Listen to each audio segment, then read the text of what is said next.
In this class, we are going to continue conduction topic. Heat transfer la conduction continue பண்ண போறோம். இதுல வந்து நம்ம ரொம்ப இம்பார்ட்டன்ட் ஐஐடி கான்செப்ட் என்ன பார்க்க போறோம்னா growth of ice on ponds.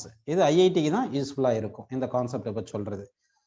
இப்போ வந்து உங்களுக்கு ஜெனரலா வந்து வாட்டர் வந்து அனாமலஸ் பிஹேவியர் அப்படின்னு தெரியும். வாட்டருக்கு வந்து உங்களுக்கு அனாமலஸ் பிஹேவியர் தெரியும் இல்லைங்களா? அனாமலஸ் பிஹேவியர் ஆஃப் வாட்டர் என்ன சொல்லுங்க? 0 டிகிரி சென்டிகிரேட்ல இருந்து டெம்பரேச்சர் ரைஸ் பண்ணிட்டே போனோம்னா 4 டிகிரி சென்டிகிரேட் வரைக்கும், அதாவது 0 டிகிரி சென்டிகிரேட்ல இருந்து 4 டிகிரி சென்டிகிரேட் வரைக்கும் என்ன ஆகும் பார்த்தீங்கன்னா வந்து 4 டிகிரி சென்டிகிரேட் வரைக்கும் டென்சிட்டி வந்து இன்க்ரீஸ் ஆகும். அடுத்து 4 டிகிரி சென்டிகிரேட்ல இருந்து 100 டிகிரி சென்டிகிரேட் வரைக்கும் போனால் டென்சிட்டி டிக்ரீஸ் ஆகும். ஸோ டென்சிட்டி வந்து maximum at 4 degree centigrade, volume is minimum at 4 degree centigrade. சரி, இந்த ஒரு கான்செப்ட் ஞாபகம் வச்சுங்க.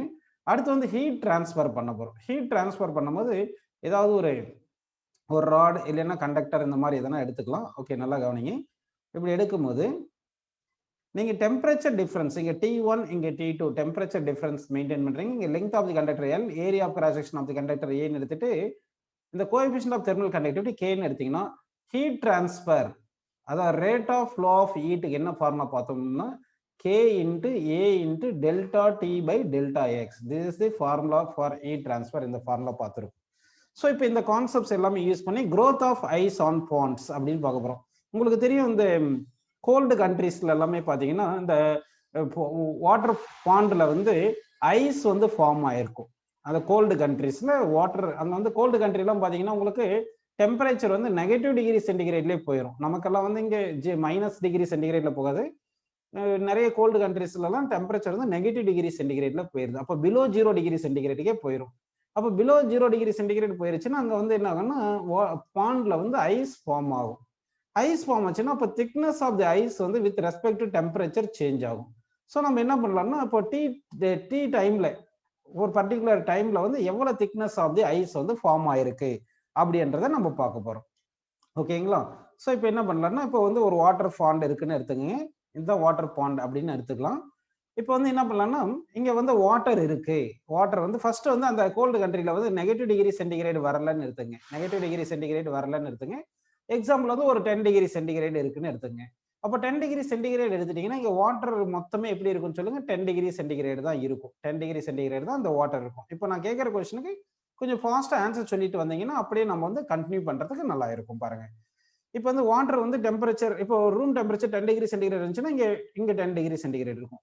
அப்படியே நம்ம ரூம் டெம்பரேச்சர் டிக்ரீஸ் பண்ணிட்டே வரலாம்ப்பா. இப்போ ரூம் டெம்பரேச்சர் நம்ம டிக்ரீஸ் பண்ணிட்டே வருவோம். 4 டிகிரி சென்டிகிரேடுக்கு வந்துட்டோம். நல்லா கவனிக்கணும். 4 டிகிரி சென்டிகிரேடுக்கு வந்துட்டோம். இப்போ நல்லா சொல்லணும் நீங்க 4 டிகிரி சென்டிகிரேடுக்கு வந்துட்டோம் இல்லைங்களா? அப்போ வாட்டர் மொத்தமே 4 டிகிரி சென்டிகிரேட் வரும். இன்னும் டெம்பரேச்சரை டிக்ரீஸ் பண்றேன். இப்போ 3 டிகிரி சென்டிகிரேட் டெம்பரேச்சரை டிக்ரீஸ் பண்ணா மொத்த வாட்டர் 3 டிகிரி சென்டிகிரேட் இருக்குமா இருக்காதா? கொஸ்டின் நல்லா கவனிங்க. டெம்பரேச்சர் வந்து இனிஷியலா வந்து 10 டிகிரி சென்டிகிரேட் இருக்குன்னு அஸ்யூம் பண்ணிட்டு அதுல இருந்து டிக்ரீஸ் ஆயிட்டே வரும். டெம்பரேச்சர் டிக்ரீஸ் ஆயிட்டே வந்துட்டு மொத்த இந்த வாட்டர் பாண்டோடைய டெம்பரேச்சர் அப்படியே டிக்ரீஸ் ஆயிட்டே வரும். 4 டிகிரி சென்டிகிரேட் வரும்போது இந்த வாட்டருக்கு மொத்தமே வந்து 4 டிகிரி சென்டிகிரேட் தான் இருக்கும். இப்போ 4 டிகிரி சென்டிகிரேட்டை விட less than 4 degree centigrade 3 degree centigrade வரும்போது மொத்த வாட்டருக்கும் டெம்பரேச்சர் 3 டிகிரி சென்டிகிரேட் வருமா வராதா? வராது. ஏன் பாத்தீங்கன்னா 4 டிகிரி சென்டிகிரேட்ல தான் என்ன ஆகுதுன்னா உங்களுக்கு வந்து டெம்பரேச்சர் வந்து டென்சிட்டி வந்து மேக்சிமம் அப்படின்றது கான்செப்ட் உங்களுக்கு புரியுது. ஸோ அதனால என்ன ஆகுன்னா மேலே இருக்கிற வாட்டருக்கு டெம்பரேச்சர் மட்டும் குறையுமே தவிர கீழே இருக்கிற வாட்டருக்கு டெம்பரேச்சர் குறையாது அப்படின்னு வந்துடும். ஏன்னா டென்சிட்டி அதிகமா இருக்கிறது அப்படியே கீழே இருக்கும். உங்களுக்கு தெரியும் லைட்டர் டென்சிட்டி தான் மேலே இருக்கும், ஹையர் டென்சிட்டி வந்து கீழே இருக்கும். ஓகேங்களா? அப்படின்னா என்ன ஆகும்னா உங்களுக்கு 10ல இருந்து அப்படியே 4 வரை வரைக்கும் மொத்த வாட்டர் பாண்ட் வந்து உங்களுக்கு டெம்பரேச்சர் குறைஞ்சிட்டே வருமே தவிர 4 டிகிரி சென்டிகிரேடுக்கு வரும்போது என்ன ஆயிரும்னா உங்களுக்கு அதுல இருந்து என்ன ஆகும்னா டெம்பரேச்சர் குறைய கீழே வந்து டெம்பரேச்சர் மாறாது. சரிங்களா? இப்போ நம்ம என்ன பண்ணலாம், ஒரு 0 டிகிரி சென்டிகிரேடுக்கு வந்துட்டதா அஸ்யூம் பண்ணிக்கலாம். இப்பதான் நம்ம பார்க்கணும். இப்போ 0 டிகிரி சென்டிகிரேடுக்கு வந்த மாதிரி அஸ்யூம் பண்ணிக்கலாம். அதாவது ரூம் டெம்பரேச்சர் 0 டிகிரி சென்டிகிரேட்னு இருக்கு. அப்படி என்ன கீழே வந்து எவ்வளவு டெம்பரேச்சர் இருக்கும் பாத்தீங்கன்னா, அதாவது இங்க 0 டிகிரி சென்டிகிரேட்னா இங்க வந்து 4 டிகிரி சென்டிகிரேட் இருக்கும். ஏன்னா மேக்ஸிமம் டென்சிட்டி இருக்கிற சப்ஸ்டன்ஸ் வந்து கீழே தானே இருக்கும். அதுக்கு மேல வந்து 3 டிகிரி சென்டிகிரேட் இருக்கும். அதுக்கு மேல 2 டிகிரி சென்டிகிரேட் இருக்கும். அதுக்கு மேல 1 டிகிரி சென்டிகிரேட் அப்படி இருக்கும். புரியுதுங்களா? இப்போ இங்க 0 டிகிரி சென்டிகிரேட் வந்துருச்சு. ஓகே, கொஞ்சம் பாருங்க, அது அஸ்யூம் பண்ணிக்கங்க. இப்போ நான் சொன்னதெல்லாம் புரிஞ்சிருக்கும் உங்களுக்கு நினைக்கிறேன். ஓகேங்களா? இப்போ பாத்தீங்கன்னா பாட்டம்ல வந்து 4 டிகிரி சென்டிகிரேட் இருக்கும், அதுக்கு மேல 3 டிகிரி சென்டிகிரேட் இருக்கும், அதுக்கு மேல 2 டிகிரி சென்டிகிரேட், அதுக்கு மேல 1 டிகிரி சென்டிகிரேட் அப்படி இருக்குன்னு எடுத்துங்க. இப்போ இது வரைக்கும் உங்களுக்கு புரிஞ்சிருக்கு. இப்போ ரூம் டெம்பரேச்சர் வந்து மைனஸ் θ டிகிரி சென்டிகிரேட் வந்துருச்சுன்னு வச்சுங்க, மைனஸ் θ டிகிரி சென்டிகிரேட் வந்துச்சுன்னா அப்போ வாட்டர் வந்து நமக்கு நெகட்டிவ் டிகிரி சென்டிகிரேட்ல போகாது, வாட்டர் வந்து 0 வரைக்கும் தான் வர முடியும். அப்போ 0 டிகிரி சென்டிகிரேட் இங்க இருக்கு. அப்போ வாட்டர் வந்து இந்த லேக்ல வந்து பாட்டம்ல இருந்து நம்ம போகும்போது 4 to 0 வரும், ரூம் டெம்பரேச்சர் நெகட்டிவ்னு வரும்போது. ரூம் டெம்பரேச்சர் நெகட்டிவ் வந்துருச்சுன்னா அப்ப இங்க 0 இருக்கு, இங்க மைனஸ் டெம்பரேச்சர் இருக்கிறதுனால என்ன ஆகும்னா இப்போ வாட்டர் ஸ்டார்ட் ஃப்ரீசிங், வாட்டர் வந்து என்ன ஆகும், ஸ்டார்ட் ஃப்ரீசிங் அப்படின்னு வருது, இங்க ஸ்டார்ட் ஃப்ரீஸ் ஆகும். அப்போ ஃப்ரீஸ் ஆகும்போது நமக்கு வந்து ஒரு பர்டிகுலர் டைம்ல, ஒரு பர்டிகுலர் டைம் நல்லா கவனிங்க, ஒரு டைம் இன்டர்வல் எடுத்துக்கிறேன். அந்த பர்டிகுலர் டைம் இன்டர்வல்ல ஒரு ஸ்லாப் வந்து certain thickness of slab form ஆயிருக்கும். ஓகேங்களா? ஸோ நல்லா கவனிப்பா. இப்போ வந்து திக்னஸ் ஆஃப் தி ஸ்லாப் வந்து இவ்வளவு ஃபார்ம் ஆயிருக்கு அச்சீவ் பண்ணிக்கலாம். நமக்கு எப்படி கொஸ்டின் கேட்கலாம்னு பாத்தீங்கன்னா வந்து எவ்வளவு டைம்ல ஒரு certain thickness of the slab form ஆகுதுன்னு அப்படின்னு கேட்டிருக்கலாம். அப்படி இல்லைன்னா 5 சென்டிமீட்டர் ஆல்ரெடி வந்து 5 சென்டிமீட்டர் திக்னஸ் ஃபார்ம் ஆயிருக்கு, இப்போ 7 சென்டிமீட்டர் திக்னஸ் இன்க்ரீஸ் ஆகிறதுக்கு எவ்வளவு டைம் ஆகும் அப்படின்னு கொஸ்டின் கேட்கலாம் நமக்கு. ஓகேங்களா? ஸோ நல்லா கவனிங்க. இப்போ வந்து இது இங்க வந்து இந்த ஸ்லாபுக்கு மேல வந்து ரூம் டெம்பரேச்சர் அது மைனஸ் θ டிகிரி சென்டிகிரேட்ல இருக்கும், பிலோ தி ஸ்லாப் வந்து வாட்டர் இருக்கும் 0 டிகிரி சென்டிகிரேட் இருக்கு. ஒரு டி டைம்ல என்ன ஆயிருச்சுன்னா இங்க வந்து இந்த வாட்டர் வந்து ஃப்ரீஸ் ஆகி இந்த ஸ்லாபா மாறிடுச்சு, இந்த ஸ்லாபா மாறி இருக்கு அப்படின்னு அஸ்யூம் பண்ணிக்கலாம். இப்போ வந்து நமக்கு கொஸ்டின் எப்படி கேட்கலாம், how much time taken to form this slab of thickness certain amount கேட்கலாம், இல்லைன்னா how much time taken to increase the slab thickness from y1 to y2 அப்படின்னு கேட்கலாம். ஸோ ஜெனரல் ரிலேஷன் நான் டெரைவ் பண்ணிடுறேன், thickness of the slab form ஆகிறதுக்கும் டைமுக்கு relation கண்டுபிடிச்சிட்டு நம்ம டெரைவ் பண்ணலாம். ஓகேங்களா? சரி, இப்போ நல்லா பாத்தீங்கன்னா இப்போ ஹீட் வந்து எங்க இருந்து எங்க ஃப்ளோ ஆகும், வாட்டர் டு சரௌண்டிங் ஃப்ளோ ஆகுமா, சரௌண்டிங் டு வாட்டர் ஃப்ளோ ஆகுமா? ஹீட் வந்து higher temperature to lower temperature தான் ஹீட் வந்து ஃப்ளோ ஆகும். ஆஃப் ஹீட் வந்து இந்த டைரக்ஷன்ல ஃப்ளோ ஆகும். அப்படி ஃப்ளோ ஆகும்போது இங்க வாட்டர் 0 டிகிரி சென்டிகிரேட்ல தானே இருக்கு. இப்போ இந்த வாட்டர் வந்து ஹீட் லாஸ் பண்ணுச்சுன்னா அப்போ ஃப்ரீஸ் ஆகும், இந்த வாட்டர் வந்து ஹீட் லாஸ் பண்ணுச்சுன்னா ஃப்ரீஸ் ஆகும். ஓகேங்களா? அப்போ வந்து என்ன பண்ணலாம், டிக்யூ அமௌண்ட் ஆஃப் ஹீட் வந்து டிடி டைம்ல வந்து டிரான்ஸ்ஃபர் பண்ணியிருக்குன்னு வச்சுக்கோங்க அந்த ஸ்லாப்ல. அதாவது நல்லா கவனிங்க, DQ amount of heat is transferred through the slab in DT second எடுத்தோம்னா அப்போ இந்த ஸ்லாபுக்கு திக்னஸ் வந்து ஸ்மால் அமௌண்ட் இன்க்ரீஸ் ஆயிருக்கும். at a given instant of time இங்க thickness of the slab வந்து y ன்னு எடுத்துங்க, thickness of the slab y ன்னு எடுத்துக்கிட்டீங்கன்னா in dt டைம்ல வந்து thickness of the slab வந்து இன்க்ரீஸ் ஆயிருக்கும். எவ்வளவு இன்க்ரீஸ் ஆயினா dy thickness இன்க்ரீஸ் ஆயிருக்கும். அந்த dy thickness நான் இங்க வரைஞ்சு காட்டுறேன் பாருங்க. இப்போ இது வந்து dy thickness வந்து இன்க்ரீஸ் ஆயிருக்கு. ஓகேங்களா? in dt டைம் நல்லா ஞாபகம் வச்சீங்க என்ன சொல்றேன்னு பாருங்க. in dt டைம்ல வந்து உங்களுக்கு dt டைம்ல வந்து என்ன ஆயிருக்கு, dq amount of heat transfer பண்ணிருச்சு, ஹீட் லாஸ் பண்ணதுனால இந்த வாட்டர் வந்து ஃப்ரீஸ் ஆகுது. இது வாட்டர் இந்த ஃப்ரீஸ் ஆனதால அடிஷனலா இந்த திக்னஸ் வந்து dy திக்னஸ் இன்க்ரீஸ் ஆயிருக்கு அப்படின்னு நம்ம எடுத்துக்கலாம். ஓகேங்களா? ஸோ இப்போ இந்த ஹீட் டிரான்ஸ்ஃபர் பண்ணியிருக்குது இல்லைங்களா, இந்த ஹீட் டிரான்ஸ்ஃபர் பண்றது இந்த ஸ்லாப் உடைய thickness y thickness, y plus dy போட்டா dy 0 தான், அதனால y திக்னஸ் வச்சுங்க. இந்த டெம்பரேச்சர் டிஃபரன்ஸ் எவ்வளவு பாத்தீங்கன்னா பிலோ தி ஐஸ் ஸ்லாப் வந்து 0 டிகிரி சென்டிகிரேட், எபோவ் தி ஐஸ் ஸ்லாப் வந்து மைனஸ் θ டிகிரி சென்டிகிரேட்னு இருக்கு. இப்போ இந்த ஹீட் இப்படி டிரான்ஸ்ஃபர் ஆகிறதுனால இந்த ஐஸ் இந்த வாட்டர் வந்து ஹீட் லாஸ் பண்ணுது. அப்போ heat lost by water is equal to heat transferred through the slab, heat transfer to the slab by conduction method அப்படின்னு எடுத்துக்கலாம். இங்க ஹீட் லாஸ் பண்ணதுனால டிடி டைம்ல, அதாவது எவ்வளவு டைம்ல எடுத்திருக்கும், டிடி டைம்ல dy thickness of the slab form ஆயிருக்கு அப்படின்னு எடுத்திருக்கோம். ஓகேங்களா? அப்போ வந்து நம்ம இந்த ஸ்மால் அமௌண்ட் தான் இது எடுத்திருக்கோம்னு அஸ்யூம் பண்ணிக்கிங்க. இப்போ இங்க ஹீட் லாஸ் ஆனது வந்து இது வந்து வாட்டர் வந்து ஐஸா மாறி இருக்கு. அந்த வாட்டர் வந்து ஐஸா மாறினதுக்கு ஃபார்முலா பாத்தீங்கன்னா mass into latent heat of ice. Mass into என்ன வரும் சொல்லுங்கப்பா, லேட்டன்ட் ஹீட் ஆஃப் ஐஸ் அப்படின்னு வரும். இங்க ஸ்லாப் வந்து ஸ்லாப்ல ஹீட் டிரான்ஸ்ஃபர் ஆயிருக்கு, அதுக்கு இந்த ஃபார்முலா எடுத்துக்கணும். Q/T இஸ் ஈக்குவல் டு என்ன வருது பாருங்க, KA delta T by delta X. இந்த T வந்து அங்கிட்டு போயிடும், அந்த பக்கம் எடுத்துக்கலாம். இந்த டெல்டா எக்ஸ் பிளேஸ்ல டி, இங்க டெல்டா எக்ஸ்ன்றது இந்த திக்னஸ் ஆஃப் தி ஸ்லாப் ஒய்ன்னு எடுத்துக்கணும். டெல்டா எக்ஸ்ன்றது திக்னஸ் ஆஃப் தி ஸ்லாப் ஒய்ன்னு எடுத்துக்கணும். ஓகேங்களா? அப்பனா இந்த ஃபார்முலா நான் கொஞ்சம் ரீஅரேஞ்ச் பண்ணி எழுதுற பாருங்க. Q is equal to K into A into temperature difference. இங்க என்ன வருது பாருங்க, இது higher temperature 0, lower temperature minus, அதனால 0 மைனஸ் மைனஸ் θ டிவைடட் பை இந்த எக்ஸ் தான் வந்து y திக்னஸ், இந்த டைம் வந்து dt அப்படின்னு நம்ம எடுத்துக்கிறோம். dt அந்த டிடி டைம்ல dm மாஸ் வந்து என்ன ஆயிருக்குன்னா வாட்டர் வந்து ஃப்ரீஸ் ஆயிருக்கு. அப்போ dm மாஸ் வாட்டர் ஃப்ரீஸ் ஆயிருக்கு. அப்போ ஃப்ரீஸ் ஆகிறதுக்கான heat energy mass into latent heat of ice. அந்த இவ்வளவு மாஸ் ஃப்ரீஸ் ஆகும்போது எவ்வளவு ஹீட் டிரான்ஸ்ஃபர் ஆயிருக்குன்னா இவ்வளவு ஹீட் டிரான்ஸ்ஃபர் ஆயிருக்கு. அந்த ஹீட் டிரான்ஸ்ஃபர் ஆனது K into A. A என்றது ஏரியா ஆஃப் தி ஸ்லாப். இந்த ஏரியா ஆஃப் தி ஸ்லாப் எடுத்துக்கங்க.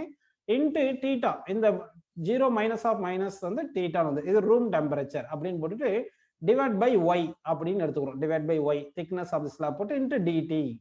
இந்த ஃபார்முலா எல்லாருக்கும் புரிஞ்சுங்களா? ஏன்னா இந்த ஃபார்முலா யூஸ் பண்ணி தான் நம்ம இப்போ ப்ராப்ளம் சால்வ் பண்ண போறோம். ஓகேங்களா? இப்போ இந்த டிஎம்க்கு நம்ம சப்ஸ்டிட் பண்ணணும். இந்த டிஎம்க்கு வேல்யூ எவ்வளோன்னு சப்ஸ்டிட் பண்ணணும். பாரு டிஎம்ன்றது mass of the slab formed. அதுக்கு என்ன பண்ணலாம்? டென்சிட்டி இன்ட்டு வால்யூம் எடுத்துக்கலாம். Density into volume. அப்போ mass equal density 1 to volume. Volume எவ்வளோ? D v small volume. அப்போ டென்சிட்டி இன்ட்டு வால்யூம் எவ்வளோ வரும்? Area into thickness of the slab formed. Area into என்ன பண்ணணும் சொல்லுங்கப்பா? திக்னஸ் ஆஃப் தி ஸ்லாப் ஃபார்ம்டுன்னு போட்டுக்கலாம். அப்போ திக்னஸ் ஆஃப் தி ஸ்லாப் வந்து டிஒய் திக்னஸ். அதாவது இந்த ஸ்லாப் ஃபார்ம் ஆனுடைய மாஸ் தான் நம்ம டிஎம் போடுறோம். அந்த mass equal density into volume of the slab formed increased volume dv. அந்த வால்யூம்க்கு ஏரியா இன்ட்டு டிஒய்ன்னு போட்டுட்டேன். இப்போ இந்த வேல்யூஸ் எல்லாம் சப்ஸ்டிட் பண்ண போறேன். அப்போ டிஎம்க்கு வந்து என்ன பண்ற மாதிரி density into area into d y into latent of ஐஸ்ன்னு போட்டுட்டு இங்கே k into a into theta divide by y into d t அப்படின்னு நம்ம எழுதிட்டோம். ஓகேங்களா? இப்போ என்ன கேன்சல் பண்ணலாம் பார்த்தீங்கன்னா இந்த ஏரியா கேன்சல் ஆயிருச்சு. அப்படின்னா இங்க வந்து நமக்கு time taken to form the slab வந்து independent of area of the pond, area of cross section of pond அப்படின்னு வந்துருது. ஓகே, இதை வந்து நம்ம கொஞ்சம் ரீஅரேஞ்ச் பண்ணி எழுதலாம். டிடி மட்டும் இந்த பக்கம் ஒரு சைடில் வச்சுட்டு மற்றதெல்லாம் ரைட் சைடு கொண்டு போயிருங்க. டிடி மட்டும் இங்கே வச்சுட்டு மற்றதெல்லாம் லெஃப்ட் சைடு கொண்டு வந்துட்டீங்கன்னா என்ன வருது பாருங்கப்பா? அப்போ ரோ லேட்டன்ட் ஆஃப் ஐஸ், சரிங்களா? Latent of ice divide density, இது வந்து ரோன்றது டென்சிட்டி இன்ட்டு எல்ஐஸ்ன்றது லேட்டன்ட் ஆஃப் ஐஸ்ன்னு போட்டுட்டு இந்த கே டீட்டா கீழே கொண்டு வந்துடும். K into theta. டீட்டான்றது ரூம் டெம்பரேச்சர், கேன்றது என்ன சொல்லுங்க? அந்த கோஎஃபிஷியன்ட் ஆஃப் தெர்மல் கண்டக்டிவிட்டி அப்படின்னு நம்ம எடுத்துக்கிறோம். கேன்றது கோஎஃபிஷியன்ட் ஆஃப் தெர்மல் கண்டக்டிவிட்டி. ஓகேங்களா? இன்ட்டு என்ன பண்ணலாம்னா இந்த டிஒய் பை இந்த டிஒய் இருக்கு இன்ட்டு ஒய்ன்னு வந்துடும். இன்ட்டு ஒய்ன்னு வந்துடுது. ஓகேங்களா? இப்போ போத் சைடு இன்டகிரேட் பண்ணுங்க. இந்த ரோ எல் கே டீட்டா எல்லாம் கான்ஸ்டன்ட்னால வெளியில இன்டகிரல் வெளியில எடுத்துடலாம். இன்டகிரல் டிடி வந்து D.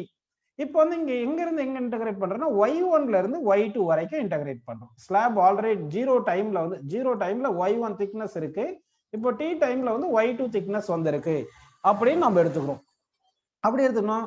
Integral x dx differentiate பண்ணா என்ன சொல்லுங்க? x square by 2. x power என்ன இன்டகிரேட் பண்ணா x power n plus 1 by n plus 1 வரும். ஸோ y dy இன்டகிரேட் பண்ணா y power 1 plus 1 by 1 plus 1. So y power 2 by 2 வரும். So 1 by 2 வராது, இங்க 1 by 2 நான் எடுத்துக்கிறேன். இப்போ density into latent of ice அப்படியே எல் மட்டும் போட்டுக்கிறேன், ஞாபகம் வச்சுங்க. இன்ட்டு 2 கே டீட்டா அப்படி எழுதிட்டு இங்க வந்து ஒய் ஸ்கொயர்னு போட்டு லிமிட்டை வந்து நம்ம என்ன பண்றோம்னா y1 to y2. ஸோ இந்த ஃபார்முலா ஞாபகம் வச்சுங்க. அடுத்த பேஜுக்கு போக போறோம் நம்ம.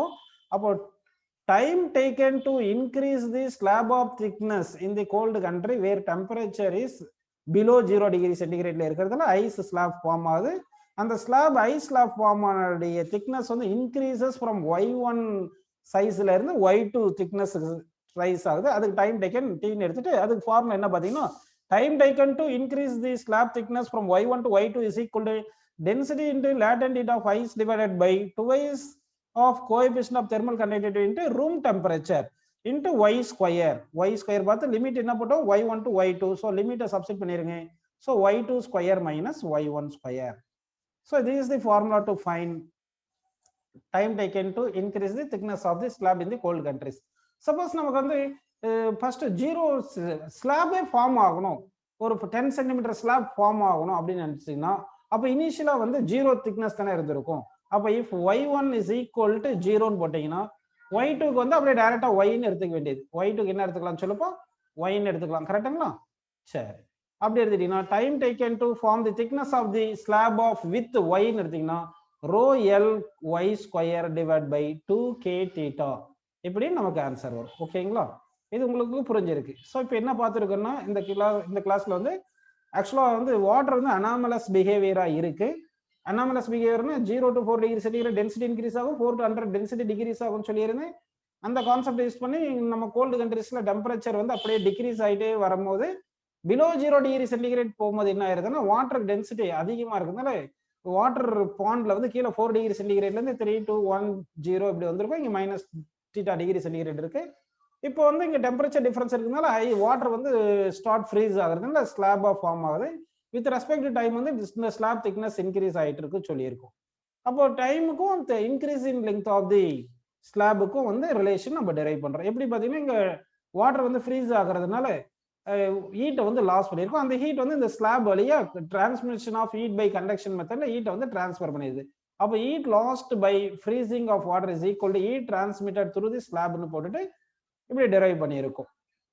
ஓகே, இப்போ உங்களுக்கு இது எல்லாமே புரிஞ்சிருக்கும். இந்த அனாமலஸ் பிஹேவியர் ஆஃப் வாட்டர் இருக்கிறதுனால தான் உங்களுக்கு என்ன இருக்குதுன்னா கோல்டு கண்ட்ரீஸ்ல எல்லாம் வந்து பிலோ 0 டிகிரி சென்டிகிரேட்லயும் வாட்டர் ஃபார்ம்ல வந்து கீழே வந்து வாட்டர் வந்து வாட்டர் நேச்சரா எக்ஸிஸ்ட் ஆகுது.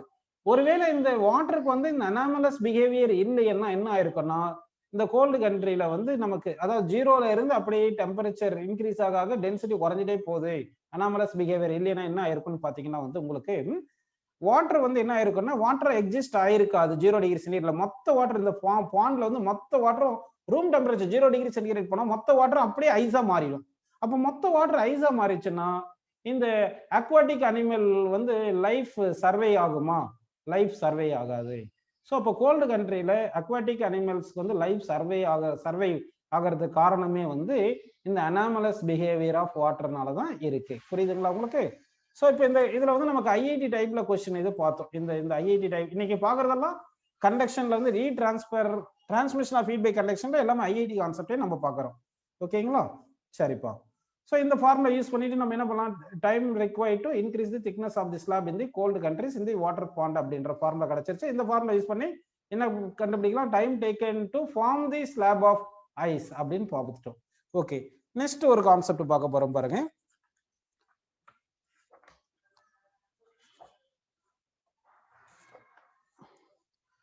இப்போ என்ன பண்றேன்னா இந்த ப்ராப்ளம் அப்படியே எழுதிட்டு எக்ஸ்பிளைன் பண்ற பாருங்க. A point source of heat of power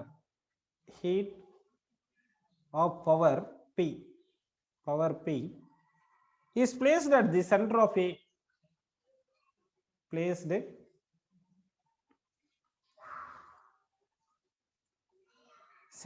a spherical shell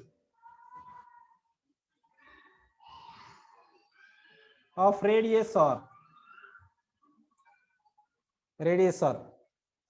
The material of the shell has thermal conductivity K. Calculate the thickness of the shell. Calculate thickness of the shell.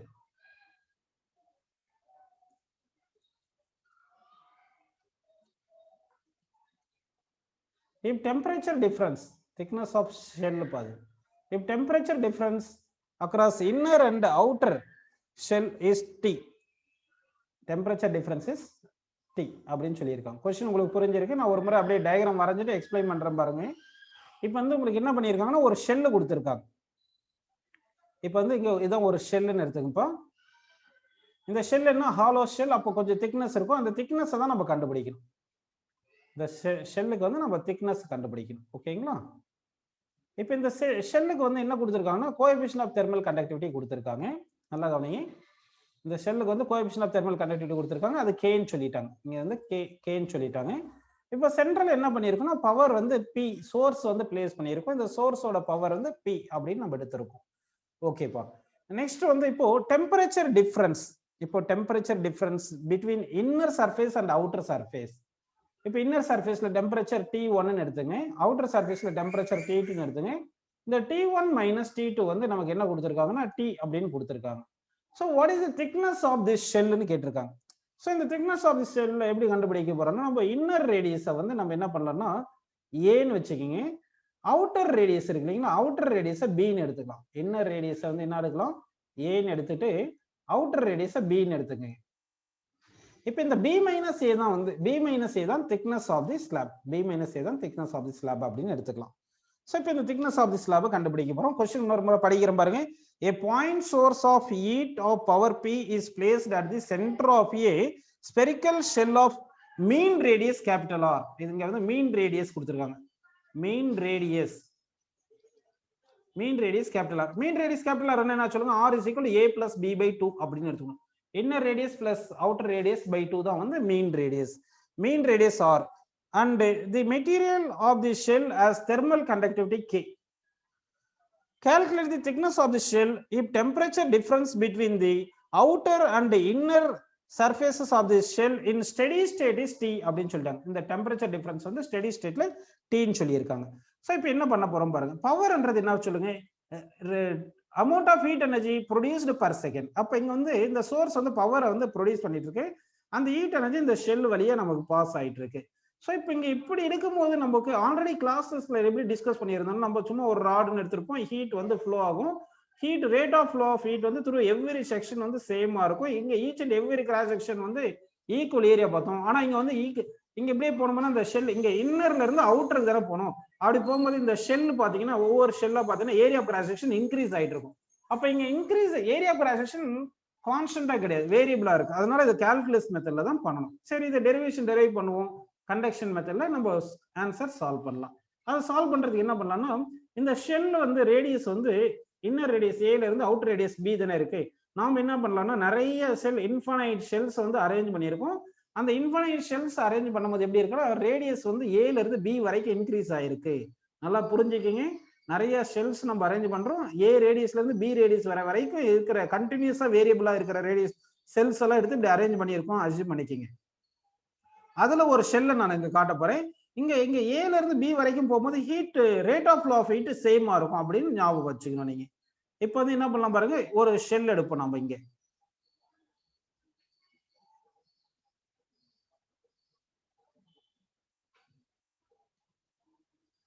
இங்க ஒரு shell எடுக்கிறேன். அந்த ஷெல்லுக்கு வந்து dx thickness இருக்கிற மாதிரி எடுத்துக்கிறேன்ப்பா. அந்த ஒரு shell எடுக்க போறேன். அந்த ஷெல்லுக்கு வந்து என்ன பண்ண போறேன்னு சொல்லுங்க, dx திக்னஸ் இருக்கிற மாதிரி எடுத்துக்கலாம். இப்போ இந்த கிரீன் கலர்ல வரைஞ்சிருக்கலப்பா, இந்த ஷெல்லோட திக்னஸ் வந்து நம்ம எவ்வளவு எடுத்துக்கலாம் பாத்தீங்கன்னா dxன்னு எடுத்துப்போம். ஓகேங்களா? இந்த ஷெல்லோட திக்னஸ் வந்து dx அப்படின்னு எடுத்துங்க. இந்த ஷெல்லுக்கு வந்து ரேடியஸ் எவ்வளவுன்னு பார்த்தோம்னா, இந்த ஷெல்லுக்கு ரேடியஸ் வந்து நம்ம எக்ஸ்ன்னு எடுத்துப்போம். இந்த ஷெல்லுக்கு ரேடியஸ் வந்து எக்ஸ்ன்னு எடுத்துங்க. எக்ஸ்ன்னு எடுத்துட்டோம். இப்போ இந்த ஷெல்லுல பாஸ் ஆகிற இந்த ஷெல்ல வந்து நான் என்ன இந்த ஷேட் பண்றேன் பாருங்க. இது சும்மா இந்தபடி ஷேட் பண்ணியிருக்கோம் இல்லைங்களா? இந்த ஷெல்ல பாஸ் ஆகிற rate of flow of heat வந்து கான்ஸ்டன்டா இருக்கும். ஏன்னா வந்து இந்த சோர்ஸ் வந்து கான்ஸ்டன்ட் பவர் பிளேஸ் பண்ணியிருக்கும். சரி, இப்போ வந்து நமக்கு என்ன ஃபார்முலா தெரியும் பாத்தீங்கன்னா, rate of flow of heat is equal to K into இங்க ஏரியா சர்ஃபேஸ் ஏரியா வந்து variable A into delta D by delta X. இங்க டெம்பரேச்சர் டிஃபரன்ஸ் வந்து டிடின்னு எடுத்துக்கலாம். இந்த டிஎக்ஸ் வித் இருக்கு இல்லைங்களா, இந்த டிஎக்ஸ் வித்ல டெம்பரேச்சர் டிஃபரன்ஸ் வந்து டிடின்னு வச்சுங்க. அப்போ டிடி பை டிஎக்ஸ் அப்படின்னு எடுத்துக்கலாம். ஓகேங்களா? சரி, இப்போ வந்து இந்த கியூ பை டி தான் பவர். இந்த பவர் தான் வந்து என்ன சொல்லுங்க, கியூ பை டி. அப்போ இந்த power constant P is equal to இன்ட்டு into area of the shell வந்து 4 by X square into dt by dx அப்படின்னு எழுதிக்கலாம். இப்போ நம்ம எப்படி எழுதுறோம் பாரு, இந்த டிடி இந்த பக்கம் வச்சுட்டு மற்றதெல்லாம் இந்த பக்கம் கொண்டு வந்துருங்க. அப்படி கொண்டு வரும்போது டிடி இங்கிட்ட லெஃப்ட் சைட்ல வச்சுக்கலாம், மற்றதெல்லாம் ரைட் சைட் கொண்டு வந்தோம்னா இந்த டிஎக்ஸ் இங்க வந்துடும், மற்றதெல்லாம் இங்க வந்துடும் பாருங்க. ஸோ வரும்போது P by K into 4 by X square into dx. இப்போ இது இன்டகிரேட் பண்ணும். இது இன்டகிரேட் பண்ணா டிடி இன்டகிரேட் பண்ணா டி1 மைனஸ் டி2 அதுதான் டீன்னு கொடுத்துட்டாங்க நமக்கு. ஸோ அந்த வேல்யூ டீன்னு சப்ஸ்டிட் பண்ணிருங்க. இஸ் ஈக்குவல் டு இந்த P divide by K into 4 by வெளியில வந்துடும், integral X power minus 2 dx அப்படின்னு இருக்கு. Integral X power minus 2 dx இதை வந்து பண்ணணும். ஓகேங்களா? அதுக்கு முன்னாடி ஒரு மைனஸ்னு இந்த ஃபார்முலால ஒரு மைனஸ் ஒன்று போடணும். இப்போ நம்ம ஏன் மைனஸ் எடுத்துக்கணும்னு பார்த்தீங்கன்னா வந்து ஆக்சுவலாக ஏன் மைனஸ் போடணும்னா, நல்லா கவனிங்க, இந்த கண்டக்ஷன் ஹீட் டிரான்ஸ்பர் ஆஃப் கண்டக்ஷன்ல ஒரு மைனஸ் போடுறோம். Q by t is equal to minus k a delta D by delta x. ஏன் அப்படி எடுக்கிறோம்னா, along the flow of heat வந்து temperature decreases. ஏன்னா higher temperature to lower temperature, higher temperature to lower temperature தானே heat flow ஆகுது. அப்போ along the flow of heat temperature decrease ஆகுதுனால ஒரு மைனஸ் போட்டுக்கிறோம். ஓகேங்களா? சரி, அப்படின்னா இந்த ஃபார்முலாலே ஒரு மைனஸ் வந்திருக்கும், ஒரு மைனஸ் இருக்குன்னு அப்படின்னு எடுத்துங்கப்பா. இப்போ டி இஸ் ஈக்குவல் என்ன வந்திருக்கு பாருங்க, minus P divide by K into 4 பைன்னு போட்டுட்டு எக்ஸ் பவர் மைனஸ் 2 இன்டகிரேட் பண்ணா என்ன வரும் சொல்லுங்க. எங்க இருந்து எங்க இன்டகிரேட் பண்ணோம், ரேடியஸ் வந்து ஏ டு பி, ஏல இருந்து இங்க வந்து inner radius A outer radius B இருக்கு, ஏ டு பி இன்டகிரேட் பண்ண போறோம். அப்படி இன்டகிரேட் பண்ணீங்கன்னா என்ன வரும் சொல்லுங்க, மைனஸ் 1 பை எக்ஸ் அப்படின்னு வருதுங்களா, வந்து 1 ஏ டு பி அப்படின்னு எழுதிக்கலாம். ஓகே, இப்போ இங்க டெம்பரேச்சர் டிஃபரன்ஸ் இங்க எழுதும் போது என்ன பண்ணிருப்போம், இங்க T1 டு T2 அப்படின்னு நம்ம போட்டிருப்போம். ஓகேங்களா? அப்ப temperature difference T equal to P by K into 4 by அப்படின்னு எழுதிட்டோம். ஓகேங்களா? சரி, இதை லிமிட் சப்ஸ்டிட் பண்ணும்போது என்ன போகிறது சொல்லுங்க, உங்களுக்கு upper limit by lower limit வருது. 1 by b minus 1 by a வந்திருக்குங்களா? 1 by b minus 1 by a அப்படின்னு நமக்கு வந்திருக்கு. இப்போ இது எல்சிஎம் எடுக்கலாம். இது எல்சிஎம் எடுத்தா என்ன வரும் பாருங்க உங்களுக்கு. t is equal to k into இந்த 4 pi இதெல்லாமே வந்துருச்சுங்களா? இந்த 4 pi இதெல்லாமே இருக்கு பாருங்க. இதெல்லாமே சப்ஸ்டிட் பண்ணிடலாம். நல்லா ஞாபகம் t equal to p by k into 4 pi into 1 by b minus 1 by a போட்டுக்கலாமா? 4 pi into 1 by b minus 1 by a வருது. இது எல்சிஎம் எடுத்தா எப்படி வரும் சொல்லுங்க. b minus a into ba, b minus a into ba ன்னு கிடைச்சிருக்கும். So இப்போ இதை வந்து நம்ம இந்த b minus a தான் வந்து திக்னஸ். இந்த b minus a தான் வந்து திக்னஸ். அப்போ இந்த திக்னஸ் வேணும்னா என்ன பண்ணலாம். b minus a is equal to இந்த p into 4 pi இந்த என்ன வந்துடும். இந்த திக்னஸ் இங்கே வச்சுக்கிட்டு மற்றதெல்லாம் இங்கே கொண்டு போயிடலாமா? இதெல்லாம் இங்கே கொண்டு போயிட்டீங்கன்னா அப்போ என்ன வருது பாருங்க உங்களுக்கு. இந்த p மட்டும் கொஞ்சம் மாற்றி எழுதிட்டுமா பாருங்க உங்களுக்கு. இங்க பாருங்க t இங்க பாருங்க t is equal to p by k into 4 pi b minus a by ba இருக்கு. இந்த b minus a தான் thickness. இந்த thickness b minus a is equal என்ன வரும்னு பாத்தீங்கன்னா k into 4 pi கரெக்ட்டா. k into 4 pi இந்த b இங்க வந்துருமா? b இங்க வந்துட்டு நெக்ஸ்ட் என்ன பண்ணிடலாம். இந்த t இங்க போட்டுக்கலாம். டிவைட் பை என்ன போடலாம்னா இந்த p ன்னு எழுதிக்கிங்க. இந்த b into a இருக்கு இல்லையா, இதுதான் மீன் ரேடியஸ்ன்றது நம்ம இப்படி எழுதிக்கலாம். root of ba is equal to mean radius ஸ்கொயர்னு எழுதிட்டோம்னா அப்ப mean radius equal to b into a அப்படின்னு வந்துரும். Mean radius square equal to b into a அப்படின்னு வருது. so that thickness இந்த thickness b minus a is equal to k into 4 pi r square into t divided by p. so this is the answer for this question. so இங்க integrate பண்ணும்போது உங்களுக்கு t2 minus t1 போடுவீங்க. t2 minus t1 வந்து நம்ம t1 minus t2 t ன்னு எடுத்ததுனால t2 minus t1 வந்து minus t வந்து இந்த minus minus கேன்சல் ஆயிரும். அடுத்து வந்து இங்க நம்ம இங்க சப்ஸ்டிட் பண்ணும்போது இது ஒரு மைனஸ் இருக்கு, இங்க ஒரு மைனஸ் இருக்கு. இந்த மைனஸ் வந்து என்ன ஆயிரும்னா இங்க வரும்போது a minus b வராது, b minus a வா வந்துருது. so thickness of this slabக்கு வந்து b minus a is equal to k into 4 pi r square t by p அப்படின்னு வருது. இங்க இன்டகிரேஷன்ல லிமிட் போடும்போது upper limit minus lower limit t2 minus t1 போடணும். நம்ம t1 minus t2 t ன்னு எடுத்ததால t2 minus t1 minus வருது. இங்க ஒரு மைனஸ் கேன்சல் ஆயிருக்கும்.